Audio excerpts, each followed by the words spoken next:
I'm Corbett Wall with DV Auction, here with your feeder flash for Tuesday, April the 10th, and there's more foreign interest coming in to the cattle and beef business. It was announced on Monday that another Brazilian packer has come in and bought controlling interests of national beef processors for almost $1 billion, $969 million.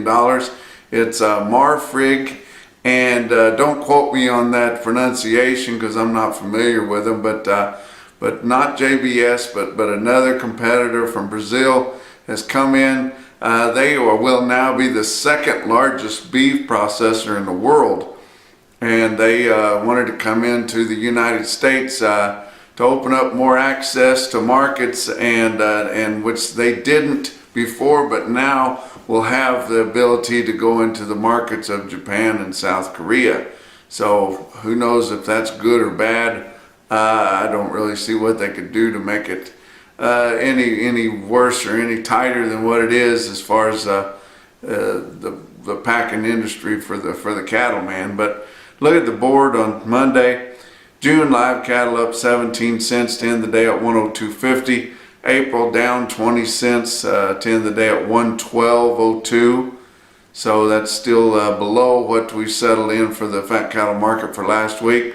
May feeder cattle down a dime to end the day at 135.52. April down 87 cents to end the day at 134.45. The weighted average on last week's fat cattle trade on 77,500 head, which is a little bit light for our 5-area negotiated trade, but you remember those packers are taking delivery of some cattle they bought just a couple of weeks ago from some of the guys that decided to sell for short-term future delivery to try to stay ahead of that big wall of cattle that we still hear coming, but we haven't really seen the signs of yet. But last week on live steers, your weighted average in your 5-area feeding region was 116.73. That was down $4.23 from the weighted average of the previous week. But for the week, it was actually up 40 cents from Thursday's recap, because if you remember, we had that 119.50 that was paid in Colorado and western Nebraska, and then some more 18 in Nebraska on Friday, which pulled that up quite a bit, up 40 cents from what it was the previous report.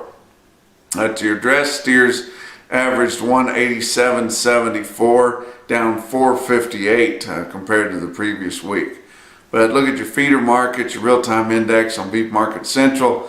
Late in the day on Monday, sitting at 134.82, which was down 79 cents from the end of last week, and just didn't have any of those real featured sales like we did late last week, and it seems like everybody had kind of settled down.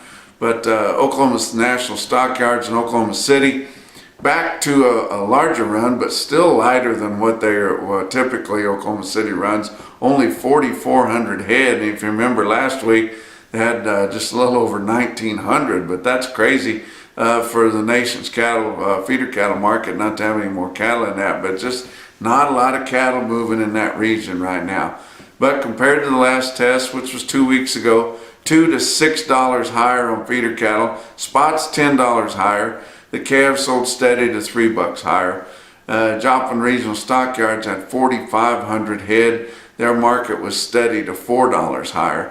Now your grass is behind schedule, not greening up like we normally would see it be this time of year, but it just continues to be so cold up from the Midwest up into the northern plains and really the whole country as a whole, but not in the southern plains. I mean, it's been cool here in the Texas Panhandle, but mostly hot, dry, and windy, but cool mornings, and you wouldn't want to put any flowers out yet, but they've been getting big snows up in the northern plains and in the mountain states.